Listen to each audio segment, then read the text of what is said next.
ফ্রান্সের নতুন প্রধানমন্ত্রী মিশেল বার্নিয়ে অভিবাসন বিরোধী হিসেবেই পরিচিত। তার মধ্যে সম্প্রতি যুক্তরাষ্ট্রের নির্বাচনে কট্টর অভিবাসন বিরোধী ডোনাল্ড ট্রাম্পেরও ভূমিদস্য বিজয় হয়েছে। আর নির্বাচিত হয়েই তিনি অভিবাসীদের বিরুদ্ধে নানা রকমের পদক্ষেপ নেওয়া শুরু করেছেন।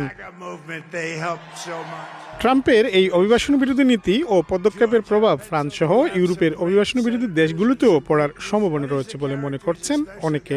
এ প্রসঙ্গে ফ্রান্সের একজন সাংসদ বলেন, ট্রাম্পের বিজয় কিছুটা হলেও ফ্রান্সে প্রভাব ফেলবে।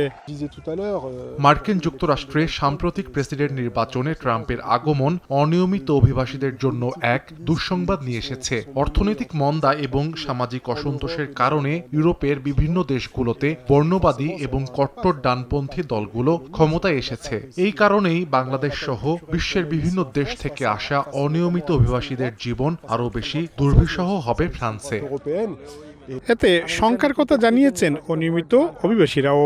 ওনার প্রতিশ্রুতি ছিল অনিয়মিতদের উপরে একটা আশঙ্কাজনক, সেই প্রভাবটা সারা বিশ্বই পড়তে পারে, ইভেন ফ্রান্সে পড়তে পারে। এদিকে অভিবাসীদের নিয়ে কাজ করা সংগঠনের নেতারা জানিয়েছেন, এই পরিস্থিতিতে আগের মতোই অভিবাসীদের পক্ষে তারা আন্দোলন সংগ্রাম করবেন। ইতিমধ্যে আন্দোলনের জন্য ডাক দিয়েছে এবং অনেক ধরনের সেমিনার করার পরিকল্পনা করছি, যাতে করে এই যে নিয়মটা করতে যাচ্ছে ফ্রান্সের নতুন স্বরাষ্ট্রমন্ত্রী, এটা যাতে না পাশ করতে পারে। কারণ বিদেশিদের এই যে ক্ষতিটা হবে এরকম নিয়ম হলে এটা কিন্তু গ্রহণযোগ্য না। ফ্রান্স সহ ইউরোপের বিভিন্ন দেশে বিপুল সংখ্যক অনিয়মিত অভিবাসী রয়েছেন, যাদের বিরুদ্ধে দৌড়বাক্যের চিত্র বিভিন্ন সময় দেখা যায়। কিছুদিন আগে অনেকটা জোর করেই অনিয়মিত অভিবাসীদের ফ্রান্স থেকে নিজ দেশে ফেরত পাঠানো হয়েছে, যেখানে ছিলেন কয়েক বাংলাদেশিও।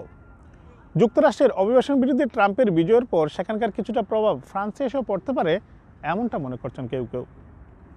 তবে এখানে অভিবাসীদের বিরুদ্ধে কোনো কঠোর পদক্ষেপ সরকার নিলে তার বিরুদ্ধে আন্দোলন সংগ্রাম চালিয়ে যাওয়ার কথা জানিয়েছেন অভিবাসীদের নিয়ে কাজ করা সংগঠন নেতারা। ফ্রান্সের প্যারিস থেকে মোহাম্মদ লুৎফুর রহমান বাবু, সময় সংবাদ।